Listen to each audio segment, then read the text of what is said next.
Change layout.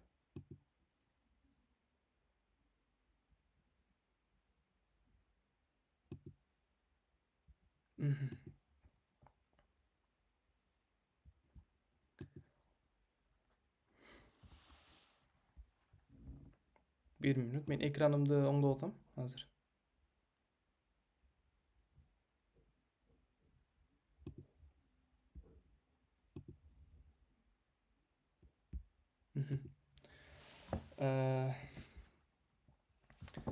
Сөз менен болуп, сиздер менен саламдашканды дагы унутуп калыптым. Баарыңыздарга салам. Акысыз фронтенд онлайн курсунда сиздерди көрүп турганымдан аябай кубанычтамын. Курс кандай тартипте өтүлөт? Курс онлайн форматта өтүлөт. Жумасына бир жолу. Толук кандуу курс акысыз. Каалаган жерден, каалаган убакытта кирип курстарды окусаңыздар болот. Курстар сакталып калат. Запись болот. Анан атайын группабызга бул курсту тыштап берем.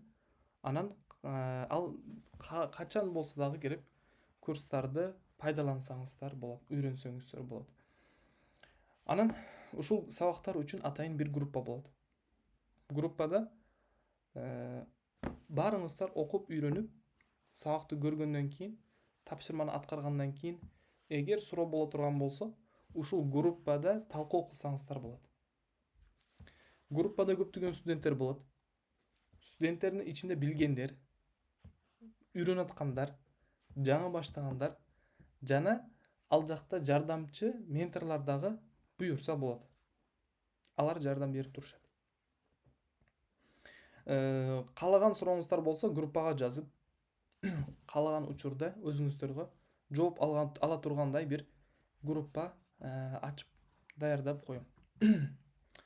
Сабак мисалы теориялык жана практикалык бөлүп экиге бөлүнөт. Биринчи жөнөкөй кыскача ооз-эки түрүндө, материал түрүндө тема боюнча түшүндүрүп берем. Көргөзүп айтып өтөм. Экинчи аны практикалык абалда көрүп чыгабыз. Структурасы, жазуу тартиби, колдонуу учурлары. Акырында суроо жооп болот. Суроолорго жооп бергенден кийин үйгө тапшырма берилет. Каалаган учурда өзүңүздөр кирип кошулуп сабакты үйрөнсөңүздөр болот. Кыскача курс боюнча ошол маалыматтар. Экинчи курсты жумасына эгер убактым болсо 2 жолу кылганга аракет кылып атам. Жана мурда даярдап коюлган курстар дагы бар. Аларды дагы сиздерге жиберип берем. Аны окуй аласыздар. Бир платформа бар.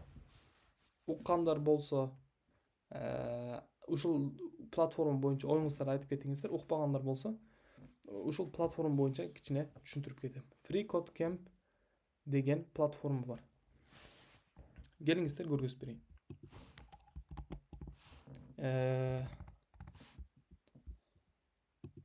Экранымды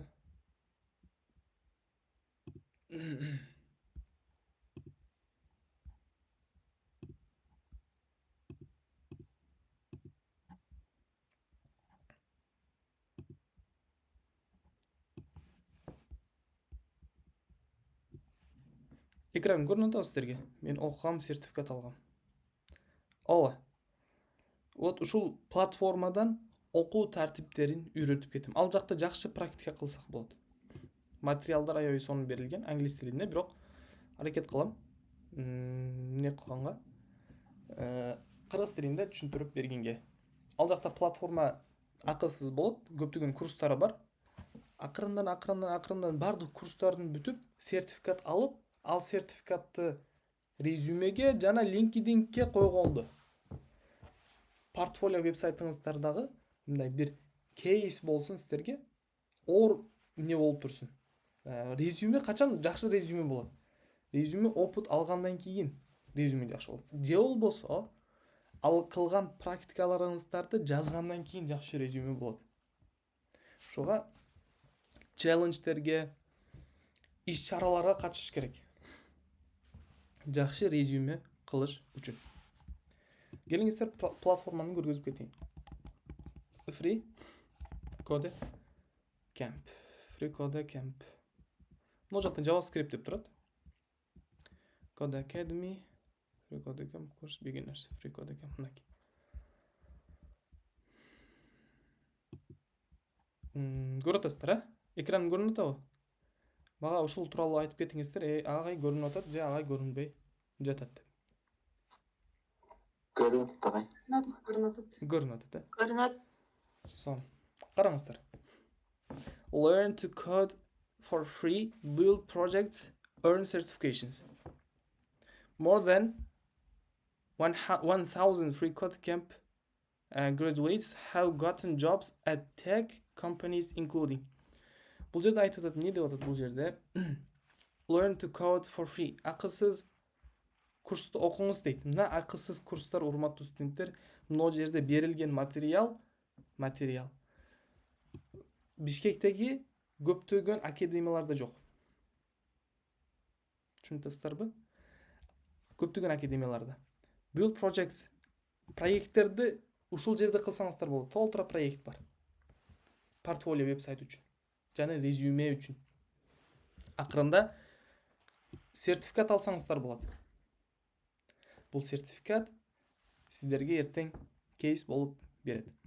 Анан 1000ден ашык студенттер, ушул курсту окуп бүткөн студенттер ылдыйдагы компаниялардан жумуш табышкан дейт. Apple, Google, Microsoft, Spotify, Amazon.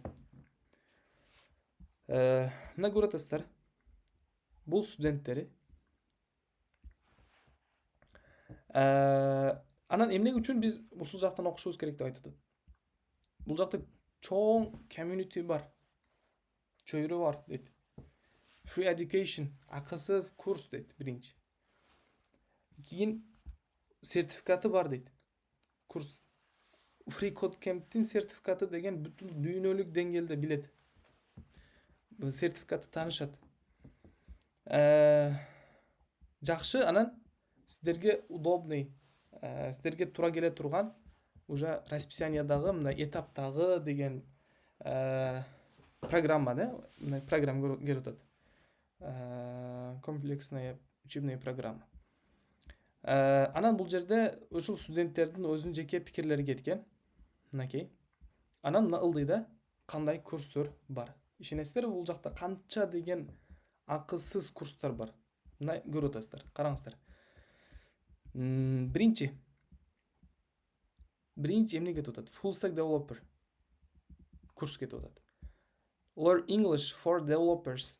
A2 жана B1, A2, B1 level'да даражада бул жакта англис тили курстары да бар экен. Караңыздар. Анан ылдыйдагы интервьюгө даярдык. Prepare деген бул даярдык, interview job search. Бул жакта сиздер интервьюгө даярдансаңыздар болот экен. Көрүп атасыздарбы? Код жазып дагы даярданса болот экен. Анан бул жакта уже кийин толук курстар кетип атат. Кандай курстар? Responsive Design Certification. Бул жакта эми бизде фронтенд курсу кетип атат. HTML, CSS, кийин JavaScript, анан React курсу. Анан бул жакта Computer Science'ти, Sunny интеллектти, искусственный интеллект окуйм десеңиздер, Data Visualization Certification, Database, Backend Developer, Security, Python курстар бар, Data Analysis, Information Security курстар бар, Machine Learning. Мына ушул жакта биздин курсубуз кетет. AI, Algebra курстары бар экен. Challenge. Акыркы курс биз мына 3 курсту окуп чыгабыз. Responsive Web Design, JavaScript, анан Full Stack окусак болот, Python'ду үйрөнсөк болот. Анан C#. Бул курстар толук акысыз. Муну билген студенттер дагы болсо керек ичибизде. Мен ушул тартипте сиздерге кантип акысыз курсту үйрөнүп окуп анан сертификат алганды көрсөтүп берем. Bunday курстар аябай көп. Bunday курстар толтура. Бул кыскача биздин учурдагы платформабыз боюнча кетет. Эгер бул жакта сурооңуздар болсо, микрофонду күйгүзүп бериңиздер. Болбойт эми. Курс канча айга пландалган?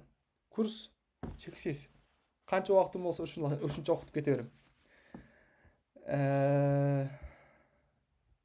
Сон. Эми кыскача код каяктан код жазабыз, кантип баштайбыз ушул боюнча. Биринчи бизде фронтенд разработчик ким өзү? Ал боюнча кичине түшүнүк берип кетейин. Фронтенд разработчик бул веб-сайттар менен иштеген, веб аппликация, веб приложение, веб-сайт жараткан программист болуп эсептелет. Жараткан дебейин, бирок жазган, түзгөн, кылган программист болуп эсептелет. Веб деген эмне? Учурда турган платформабыздагы веб-сайт. Мына ушул платформабыздагы веб-сайт. Браузер менен иштеген программист. Сөздүн ачыгы браузер менен.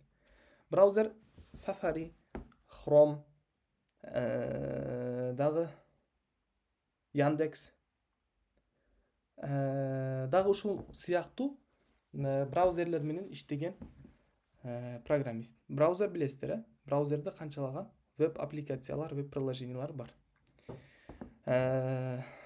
Фронтенд программист бул HTML, CSS жана JavaScript, JavaScript'in UI фреймворку React менен иштеген программист болуп эсептелет. Фронтенд программист колдонуучу веб-сайтка киргенде көрө алган бардык нерсени, кнопка болсун, анимация болсун, маалыматтар болсун, сүрөт, ар кандай мисалы үчүн логикалар, маалыматты жиберүү, алуу, дал ушундай көптөгөн функциялар менен иштеген программист болуп эсептелет. Биз буюрса ушул курста акырындан биринчи фронтендтен баштап насип кылса көп убакыт окуткум келип атат. AI-ге чейин Python ал жагы, database, искусственный интеллект болуп кетсе деген ниетим бар. Next.js өтүлө, бирок много өтүлөт деп точно айта албайм. Бирок пландар бар. Насип кылса баарын өткөнгө аракет кылабыз. Мен өзүм билбесем, башка билген программистти сүйлөшүп, сабак кылганга аракет кылабыз. Мына өтүп бериңиз деген жумасына бир жолу акысыз сабактар кылайлы деп башка программисттер менен совместно иштегенге аракет кылам. Жумушу жеңил. Тестировщик тест кылат. Ушул программист жазган кодду тест кылат. Backend and frontend жок. Биринчи backend, frontend үйрөнүңүз, анан backend үйрөнүңүз, кыйналып каласыз. Next.js өтүлө кийинчерээк өтүлсө керек. Өтө сонун. Анан сабак жагып аткан болсо, суроолор боло турган болсо, ортодон мындай көңүл билдирип, сөз айтып, сунуш берип кетиңиздер. Мен дагы ага карап эмне кылайын, сабакты улантайын. Эми биринчи биз эмне кылышыбыз керек? Жок, тестировщик курс азыр жок. Мен баарын билбейм да, backend'ти билбейм, Android, Flutter. Бир адам баарын билген кыйын. Мен азыр фронтенд жана AI программистмин азыр. Колумдан келсе ушуларды үйрөтөйүн, анан калгандарына биле турган адамды табайын. Бирок учурда азыр ушулардан баштап жатам. Бизге код жазганга кайсыл программа керек болот биринчи? Биз аны код editor деп айтып коебуз. Код editor.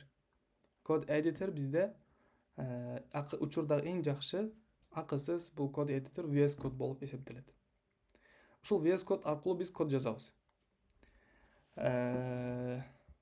Жана биринчи баракчабызды колдонуп көрөбүз. Анда уруксат берсеңиздер, мен код жазганды баштайм. Биринчи эмне кылам? Рабочий столго келем. Рабочий столго келгенден кийин бул жакка мышканын оң жагын басам дагы.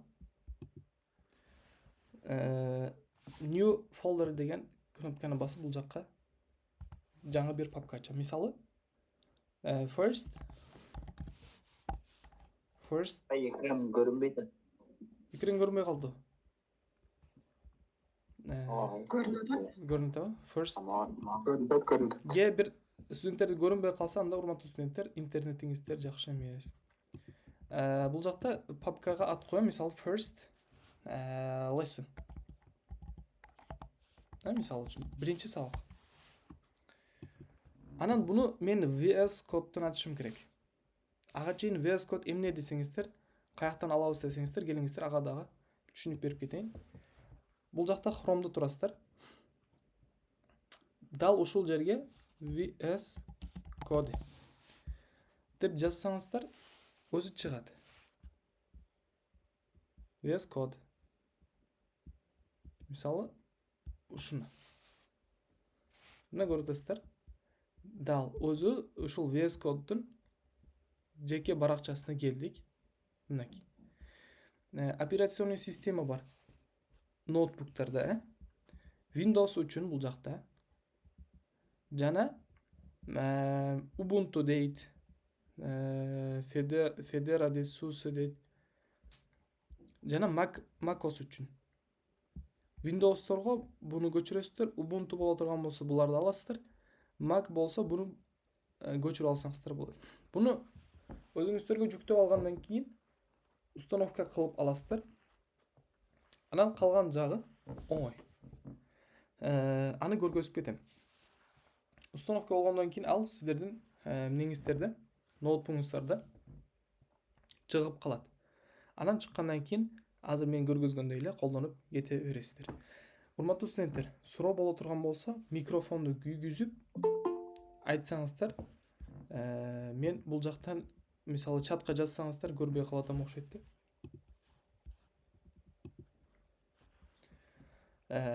Эми буну көчүрүп алгандан кийин VS Code'дун сайтын мен мындай кылайын.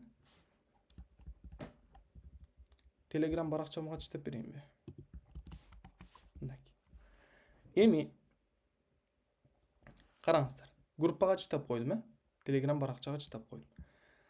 Эми урматтуу студенттер, бул VS Code'ду көчүрүп алгандан кийин кийинки кыла турган ишибиз бул жакка бир папка ачып алыш, мына. Мен даяр папканы ачып алдым. Эми ушул папканы VS Code'тон ачып алышым керек. Кантип ачам? Мына жакта мени көрүп атасыздар, Visual Studio Code деп турат. Мынакей. Ушул иконканы бассам, менде Visual Studio Code ачылат. Кичине күтүп турасыздар, мынакей. Бул жакта мен жумуш кылып аттым эле.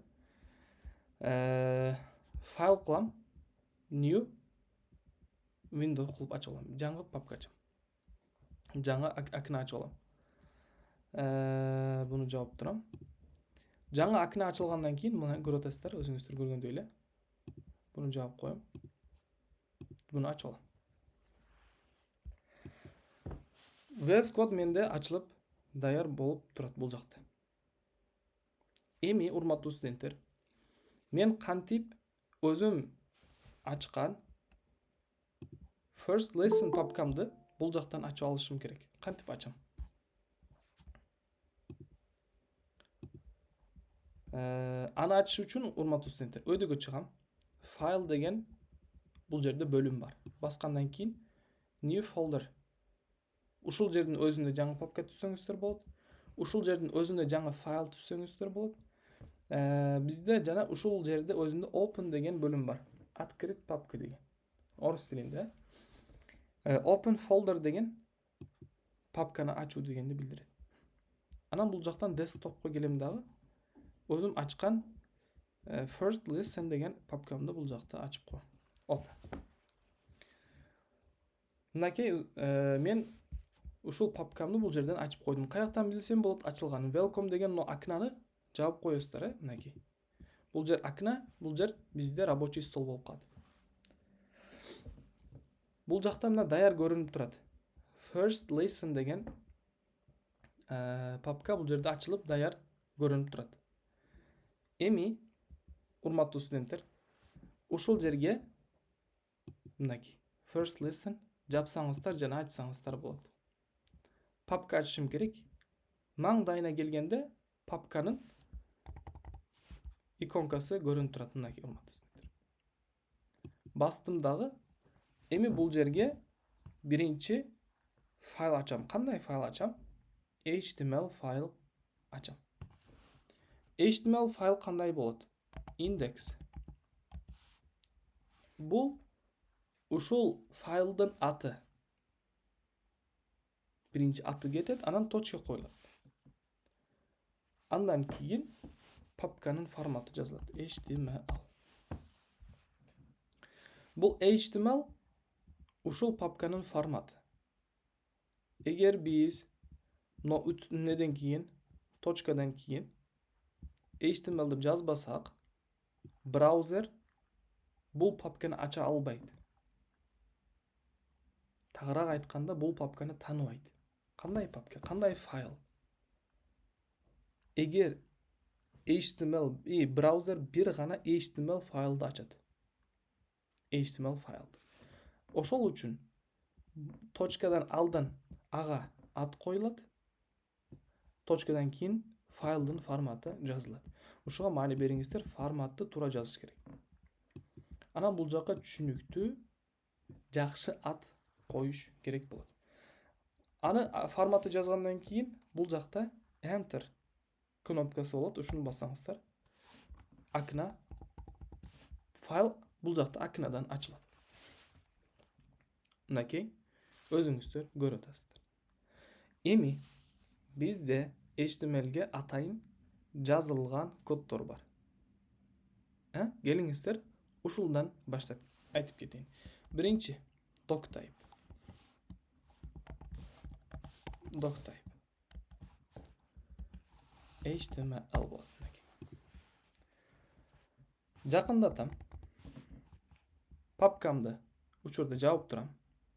Мынакей, бул файл бизде ушул рабочий стол дегенди билдирет. Мынакей, бассам ачылат, рабочий стол, файлдарым турат. Кайра бассам жабылат. Index HTML окнада ачылып турат. Биринчи катарда, биринчи страницада биздин кодубуз кетип атат. Бул жерде эмне код жазылды, ал эмнени түшүндүрөт. Бул жерде биз ар дайым HTML коддорду ушундай символдун ичине жазабыз. Жана биз аны tag деп атайбыз. Бул жерде биринчи коддун ичинде кыскартырылып сөз кыскача текст жазылган. Бунун мааниси биринчи doc, кийин type. Биз мектепте окуганыбызда сөздөрдү кыскартып жазат элек го.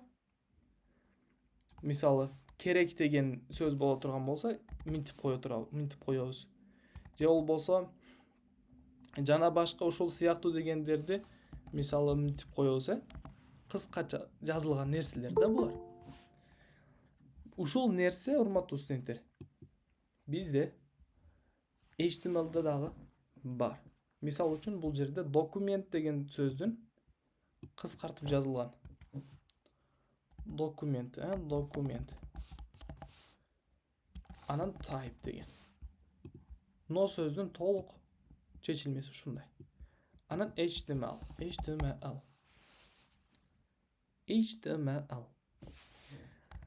Бул жерде, урматтуу студенттер, ушул документтин doc деп кыскача алып, type'ты ага кошуп туруп doc type деп коюп атат. Doc type документтин түрү, анан HTML деген маанини баш сөз катары бул жердеги файлга берип кетип атабыз. Документтин түрү HTML. Эми кийинки катарга түштүм. Бул жерден enter кнопкасын бассаңыздар, кечиресиздер, кийинки катарга түшөбүз. Кийинки катарга түшкөндөн кийин бул жерде кийинки код башталат. Ушул жерде урматтуу студенттер бир нерсеге маани берип кетебиз. HTML'de бардык нерселерди ушул тег деп атайбыз. Ал ачуучу жана жабуучу бөлүп экиге бөлүнөт. Жакындатам. Буну мисал катары кашага окшотом. Кашада урматтуу студенттер ачуучу жана жабуучу бөлүмү болот, ачуучу каша жана жабуучу каша. Ачуучу менен жабуучунун ортосуна биз эмне жазабыз? Маалымат киргизебиз. Текст жазабыз. Дагы башка ушул сыяктуу атайын айтылган, билдирилген маалыматтарды киргизип барабыз кашанын ичине. HTML'de дал ушундай ачуучу тег жана жабуучу тег бөлүп бөлүнөт. Бирок экөөсү бир пара. Ачуучу бөлүмү бір кашаны сөзсүз жабуучу кашасы дагы болот. HTML'de дагы ачуучу каша HTML барбы? Анын сөзсүз жабуучу HTML болот. Мисал катары бул эки символдун ичине биринчи HTML деп жазам. Анан сөзсүз бул жакка жабуучу дагы кошулат. Караңыздар. Ачуучу HTML жана жабуучу HTML. Жабуучу экенин каяктан билем? Жабуучу HTML'дин алдында слэш белгиси болот. Слэш белги бул белги. Эгер кайсы бир тегтин ичинде ушул слэш белги боло турган болсо, ал жабуучу тег экенди билдирет. Эми бул ачуучу менен жабуучунун ортосунда бизде коддор кетет. Дал ушундай эле караңыздар, ачуучу тег, ачуучу каша, жабуучу каша. Ачуучу тег жана жабуучу тег бөлүп экиге бөлүнүп жатат. Түшүнүпсүздарбы? Эми HTML'de жазгандан кийин бул HTML ичинде бардык коддорубуз эми ушул HTML ичине кирет. Мына караңыздар, ачуучу HTML өйдөдө калды, жабуучу HTML сыртка түштү. Ортодон мен эми код жазам. Бардык коддорубуз ушул HTML тегтин ичинде кетет. Биз буну баарын бир сөз менен термин катары тег деп айтабыз. Тег кантип жазылат? Тег. Дал ушундай жазылат. Биз ушул элементти мисалы HTML тег деп атайбыз. HTML тегтин ичинде эки глобалдуу тег бар. Бул head жана body. Аларды кантип жазам? Бул символду ачуучу символ катары чоң белгисин жазгандан кийин head. Аны бул жапкандан кийин автоматтык түрдө бизге мына VS Code өзү жабып берип атат. Ачуучу head жана жабуучу head. Head англис тилинде баш деген сөздү маанини туйнтат. Баш. Enter кнопкасын басып ылдый түшөм. Маани бериңиздер, head'ди ичине жазбай атам. Бул туура эмес. Head'дин сырт кийинки катарына түшүп, ылдыйына түшүп туруп, кийинки тег бизде body. Body англис тилинде дене деген маанини туйнтат. Буну кантип түшүнсөк болот? HTML бүтүн бир адам мисалында ала турган болсок, кошулгандар барбы? Жок. Адам мисалында ала турган болсок, HTML бул бир адам, head бул баш кысмы, body бул дене кысмы болуп экиге бөлүнүп жатат. Эми head тегтин ичине өзүнчө жазыла турган тегтер бар. Мисалы, enter басып, head тегтин ичине кирем. Алардын бирөөсү title. Заголовок. Мисалы, бул жакка мына бул жерге кимтип келсеңиздер, VS Code өзү эмне берет? Караңыздар. Же мынтип койгон. The title element represents the document's title or name. Бул жакта түшүндүрүү берип кетип атат. Бул тег эмнени түшүндүрүп берет. Вот ушул жерде ким англис тилин билсе, дал ушул түшүндүрмөнү окуп, анан ушул жерден иштеп кете берет. Дагы бир мисалы сіздерге далил катары кете турган болсо, мына англис тилин эмне үчүн билиш керек? Бут бардык IT тармагында маалыматтар англис тилинде болгону үчүн. Түшүндүрмөлөр, материалдар, колдонмолор, китептер бардык англис тилинде. Билишибиз керек, урматтуу студенттер. Бул жерге мисалы my first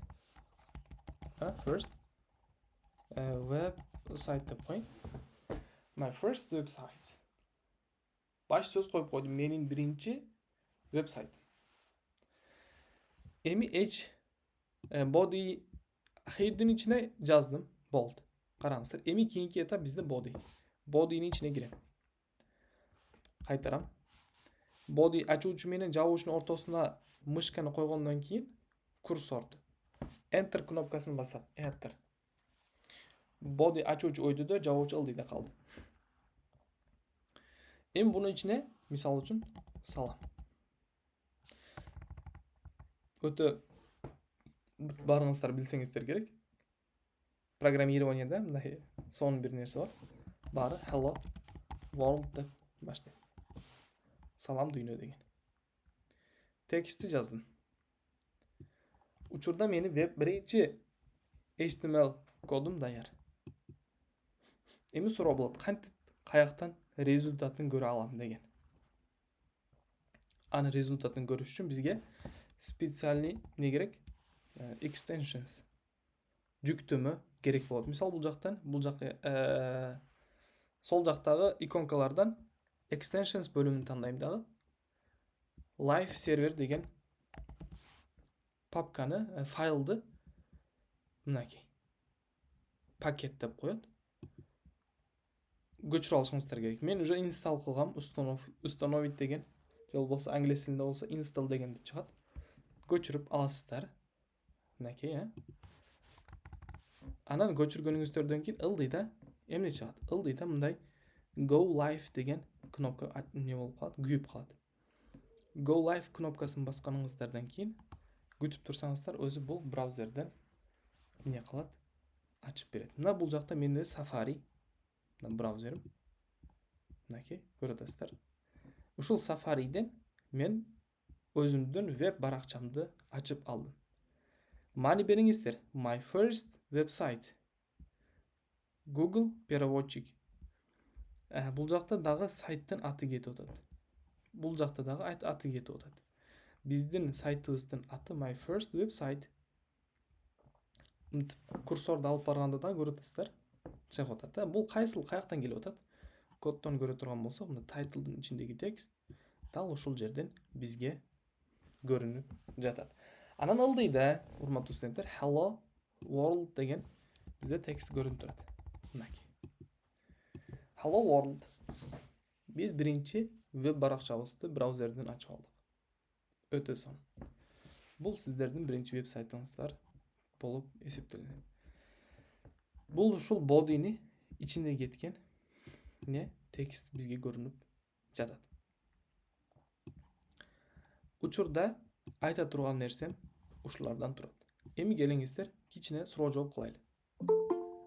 Кимде ушул тууралуу суроо бар? Ким эмнени түшүнбөй калды?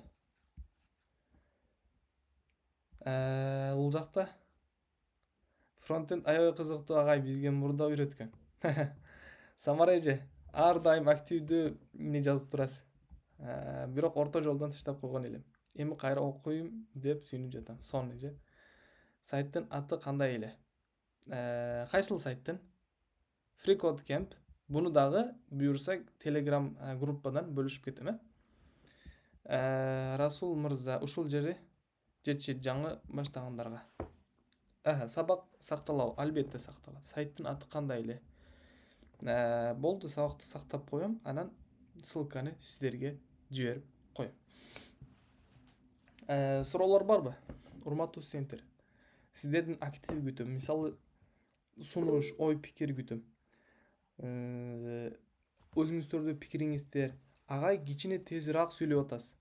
Агай кичине кененирээк маалымат берип кетиңиз. Агай мисалы мону ичиндеги паланча элемент эмнени түшүндүрөт. Агай бул жерин түшүнбөй калдым.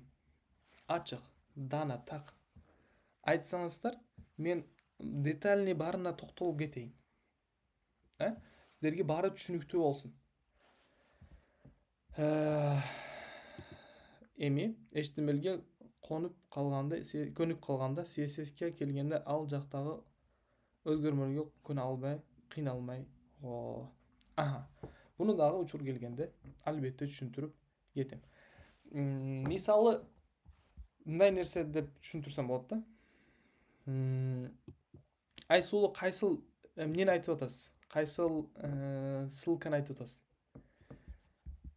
Ушул чатка бөлүшүп кетейин, эгер мына эмнени курсун айтып. Ого, угуп атам. Тегтерин алмашып калса, орундар алмашып калса, тиги код тура эмес болуп калабы? Ооба. Ачпай калат. Жана суроолор? Ошол суроо ошол тегтер алмашып калса, код тура эмес чыгып калабы ошондой дейм. Мисалы келиңиз ушул жерде дал ушул маанини көрүп кетели. Мисалы тегтерди ордо алмашып калды дейли. Мисалы бодини ичине мисалы hello world дегенди мисалы бул жакка коюп койсом.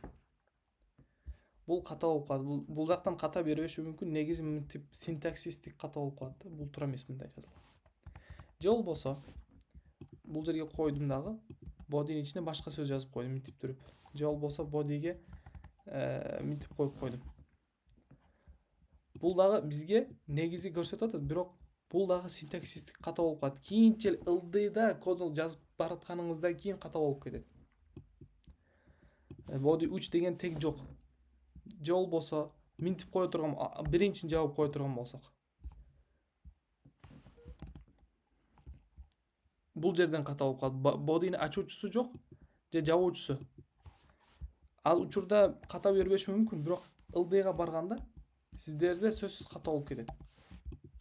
Азыр Command F беле. Ctrl Азыр кодду тартиптеп алайын. Кийинчерээк сиздерде ылдыйда ката болушу мүмкүн, күтүлөт. Ушуга мындай синтаксиси бар. Бодини ичине жазыла турган элементтер, тегтер өзүнчө болот. Head'in ичине жазыла турган тегтер өзүнчө болуп эсептелинет. Азыр кыскача бир эле текст жазганым үчүн бул жактан ката көрө албайбыз. Бирок ичине башка тексттерди, башка нерселерди жазып кеткенибизден кийин, мисалы үчүн, эмне болуп калат? Ката болуп эсептелинет. Мисалы үчүн, бодини бунусун жаппай койсом, ачуучусу жок да, мисалы үчүн, жабуучусу жок. Текст жаздым, чыгып атат, бирок ылдыйга барганда кандай болот? Мисалы үчүн, дагы бир тегтер жазып кетем, мисалы H1 жазып кетип атам. Кийин мисалы үчүн ылдыйда параграфты жазып кетип атам. Кийин стилге келгенде, CSS кошуп туруп стил берейин дегенде, бодини жабуучусу жок болуп тура берет. Код көбөйүп кеткенден кийин сиз аны издеп чыгышыңыз керек. Бодини каерде жаппай калдым, кайсыл элемент жабылбай калды. Ушул нерсе көрүнүп баштайт. Бул жактан код айрыкча бул жактан ката көргөзбөйт, бирок каша бири-бирине кирип кеткен кодду таба албай, стил калбай калабыз. Ушуга колонна кылып иштешибиз керек. Бодини жабуучусу кана, ачуучусу кана. Элемент тегтин жабуучусу кана, ачуучусу кана. Дал ушундай иштешибиз керек. Буну ылдыйда эмне кылабыз? Практикада көрүп кетебиз. Бул кыскача Visual Code боюнча түшүндүм. Эми платформабызга кайтабыз. Биздин платформабыз бул жерде. Биринин ичинде жазылат. Ооба. Бардык код бодинин ичинде жазылат. Ооба, албетте. Собестен ушуларды сурайбы? Буларды да сурашы мүмкүн. Эми урматтуу студенттер, бул жактан кыскача түшүндүрүп кетейин. Биринчи, сертификат алыш үчүн бул платформадан биз эмне кылышыбыз керек? Бул платформага регистрация кылышыбыз керек. Мисал үчүн, sign in ба бул жакта. Ушул sign in басып туруп, баскандан кийин урматтуу студенттер, атайын сиздерден бул жакта регистрация өтүү үчүн email адрес сурайт. Эгер сиздерде email адрес боло турган болсо, ушул email адрес аркылуу бул жактан continue with Google деген жери бар. Кылышыңыздар мүмкүн. Мисал үчүн мен ушул аккаунтум менен же болбосо бул аккаунттарым менен эмне кылсам болот? Уже эмнени улантсам болот, регистрация кылсам болот. Мен башка аккаунт менен кирдим. Бул жакта уже айтып атат success, you have signed into your account happy cody. Уже сиз success дейт, успешно биз эмне кылдык? Регистрация кылдык. Ылдый түшүм. Бул жакта бизге эмне берип атат? Please slow down and read this. Бул жакта кетип атат. Yes, please. Мына курска келдик. Price setting. Эми караңыздар. Бул жакта сонун бир нерсе бар. Welcome to Free Code Camp. Ар дайым мындай эмне берип кетилет да. Кандай десем болот? Code. Мисалы, это не самый сильный из видов, который выживает, и не самый умный, а самый реагирующий на изменения дейт. Бул жакта мындай ар дайым мисалы кандай деп кыргыз тилинде кандай болот? Code. Цитата. Ар кандай цитаталар берилип кетет, мындай кодду баштагандан мурун ар күнү башкача. Ана бул жакта курстарга өтүп кете бересиз. Ылдыйракта мына толук курстар турат. Бул жерде биз кайсыл курсту окуйбуз? Эң биринчи менюга келебиз дагы. Оңдой турган жерибиз settings болот. Settings бөлүмүнө өткөндөн кийин мына караңыздар. Account settings. Ылдыйрак чөм дагы. Бардыгын приватный болуп турат. Приватный кылып койсоңуздар деле болот, бирок мен оюм боюнча сиздер барын публичный кылып чыгышыңыздар керек мына. About me publish certification. Публичный кылып туруп save кыласыздар. Анан email, new email буну кереги жок. No thanks. I agree to free academic certification. Окей, буну кеткенден кийин ылдыйракта ойду да бизде өзүбүздүн эмнебиз болот? Аккаунтубуз болот. Мына жакка келебиз. Вот көрөтсүздөр, аккаунтуңуздарды. Эми ушуну өзгөртүп чыгышыбыз керек. Бул жакка өтөм. Мынакей. Username дейт бул жакта. Username'ге мисал үчүн Ахмедов Абдурасул деп койдум мисал үчүн. Username not available.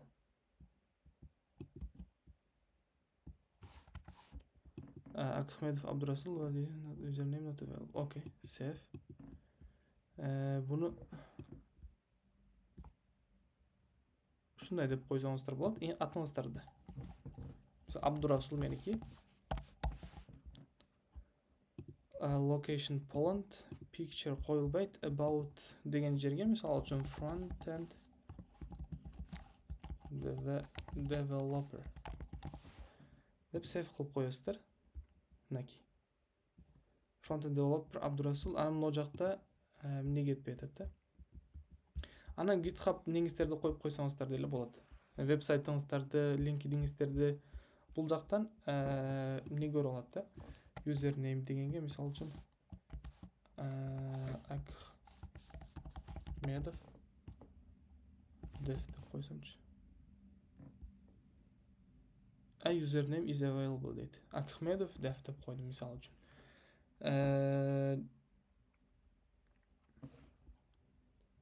Абдурасул. Мына жактарды туура жазышыңыздар керек. Эмнеге дегенде бул жерде сиздердин сертификатыңыздарга атыңыздар жазылганда фамилияңыздар, атыңыздар туура жазылыш керек. Абдурасул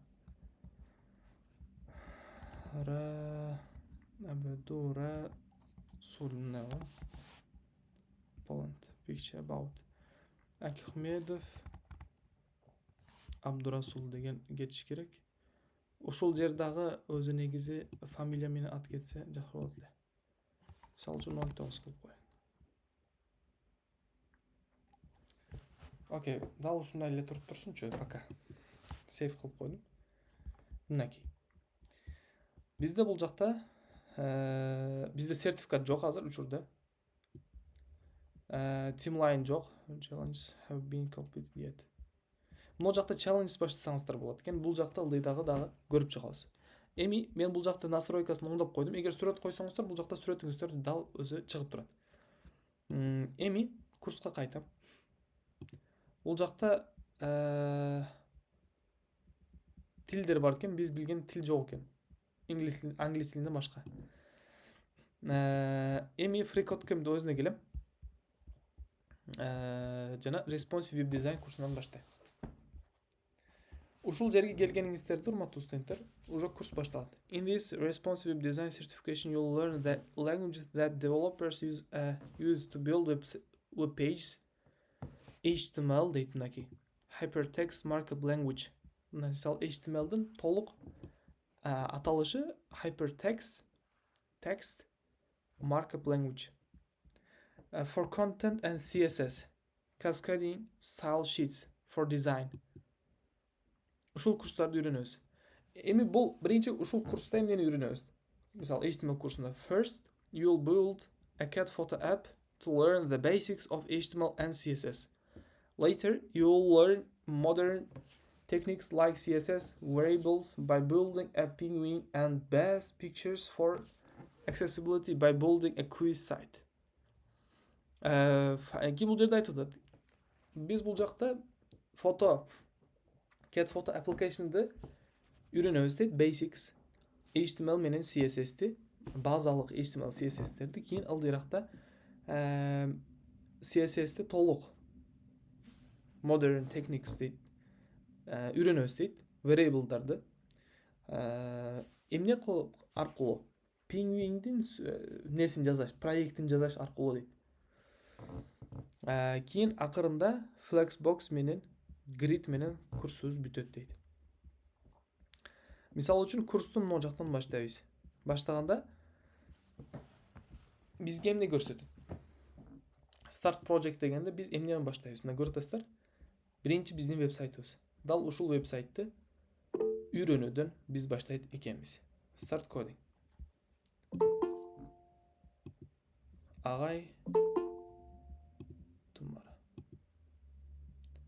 Агай жаңы баштагандар көп, информация болуп кетпедиби?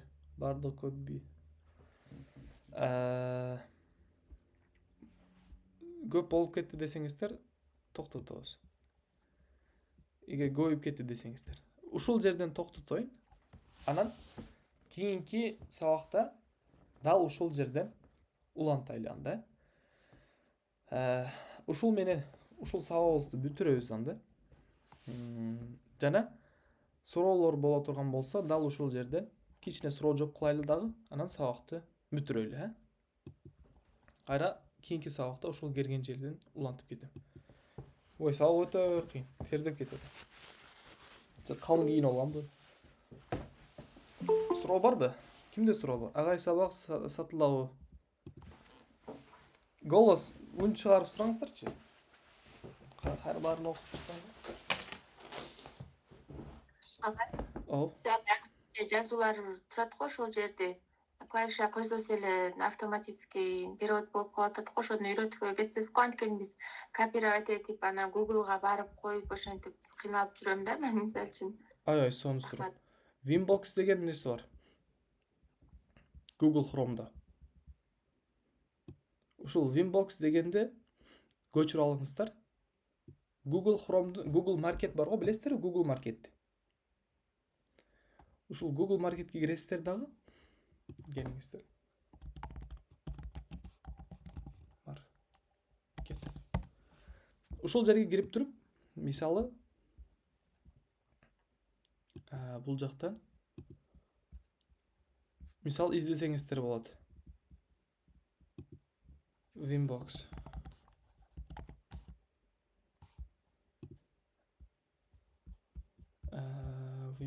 Winbox. ушул жерден издеп туруп Winbox'tu таап аласыздар. Анан установка кылып көчүрүп алышыңыздар керек. Google Pay өтүп кетип калдым окшойт мен. Google Pay өтүп кетип калдым, кое туруңуздар. Google Market, Android Apps, Google Marketing Platform.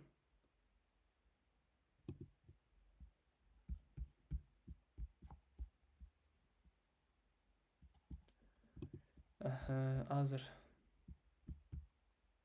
Web Store'ндаки. Вот ушул жерде Web Store'да караңыздар. Extensions деген жерин өтөсүздөр дагы. Бул жерден Winbox.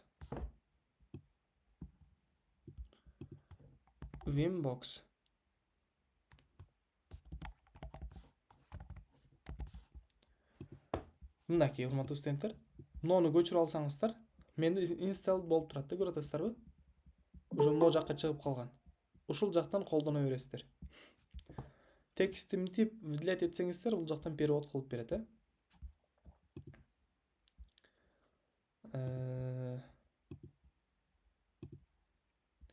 Жана суроолор барбы? Бардык код, жок, жакшы эле го. Агай, сабак сатылабы? Жетишпей калдым. Сабак сатылбайт. Сабак акысыз. Жазып койдум, мына жазып атат видео. Буну тыштап берем, Бир жумага норма эле го. Жаздырган видео сабактар менен болобу? Программа жазуу. Ооба. Албетте болот. Дагы кандай суроолор бар? Өзү негизи сабак 1,5 саатка пландалган. Башында кичине түшүнүп бердик, кичине сүйлөштүк. Эми өзүңүздөрдүн оюңуздарды айта кетиңиздер. Өзүңүздөр мисалы кандай кичине өзүңүздөр ой пикириңиздер же сунуштар болсо айтсаңыздар болот. Же сунуштар же эмнелер болбосо анда токтотобуз. Ооба, ким кол көтөрдү? Микрофонду күйгүзүп сурасаңыздар болот. Акмарал, сурай бериңиз. Микрофонду күйгүзүп алсаңыз болот. Группаларга бөлүнсөк болобу же адам аз болгон үчүн бөлүнбөйбүз? Группага Типа уровеньге карапчы. болот. Бирок эки, мисалы үчүн 2 группа, 3 группа болуп кете турган болсо, анда мен отуруп калышым керек да. 2-3 жумасына 2-3 сабак өтүшүм керек. 2-3 күн сабак өтүшүм керек да. Бирок мисалы өйдөрөктөгү мисалы программисттер бар, JavaScript окуп аткан программисттер менен дал ушул FreeCodeCamp'тин JavaScript курсун баштасак болот. Ал жак өтө кыйын. Көптөгөн студенттер кыйналышат. Окуп аткан студенттер да кыйналышы мүмкүн. Аны ментор менен иштеш керек да. Ушул жактан баштасак болот. JavaScript билгендер менен JavaScript'ти ушул жактан баштасак болот. Жакшы ой, жакшы пикир, бул дагы кылыш керек. Бирок бул жакта азыр учурда көпчүлүк мисалы 0дөн баштап аткандар да. Ушул эми кызыгып аткандар үчүн сабак болот. JavaScript келип калгандар менен дагы сабак кылсак болот.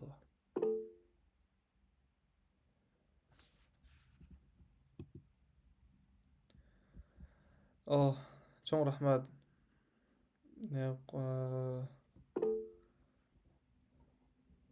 Чоң рахмат сиздерге.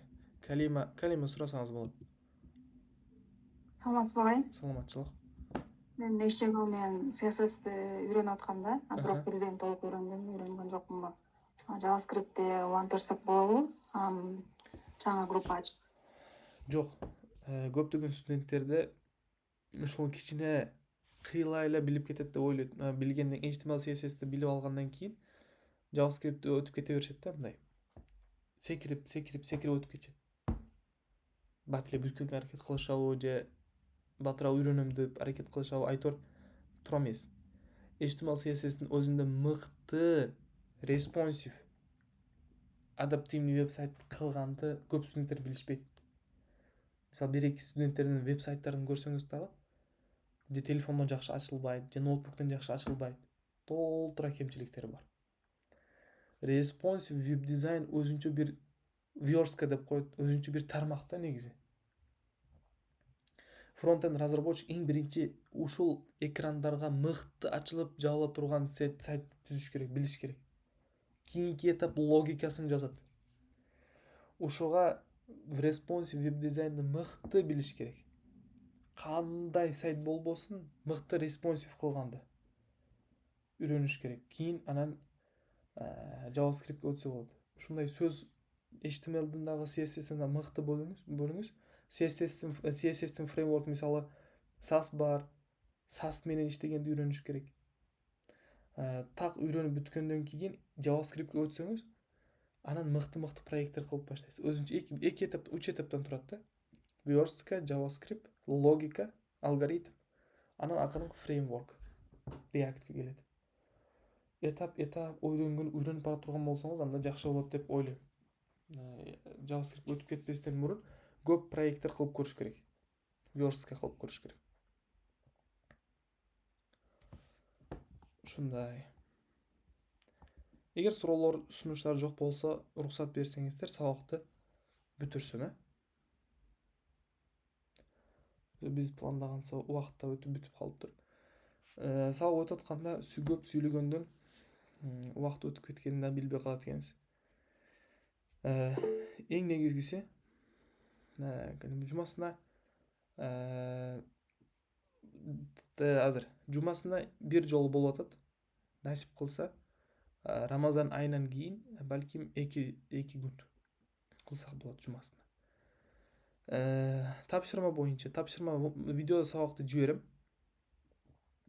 Видео сабакты көрүп, платформаларды, VS Code'ду көчүрүп, FreeCodeCamp'ке установка кылып, регистрация кылып кирип, баягы биринчи жазган Hello World деген файлыбызды ачып көрсөңүздөр, ушул жетиштүү менин оюмча. Кийинки акырындан үйрөнүп баргандан кийин секин тапшырма берип баштайм. Азыр учурда ушул жетиштүү. Эгер суроо болсо группага жазыңыздар. Ушул жактан талкуу кылабыз. Баарыңыздарга ишиңиздерге ийгилик. Саламатта калыңыздар. Эң акыркы сөзүм, бөлүшө кетиңиздер маалыматты. Ким окуйм десе, аларга дагы ушул маалымат пайдалуу болсун, анан мүмкүнчүлүктөн пайдаланып калышсын. Баарыңыздарга ийгилик, орозоңуздар кабыл болсун. Кийинки сабакта сиздер менен дагы көрүшөбүз деген ойдомун. Саламатта калыңыздар.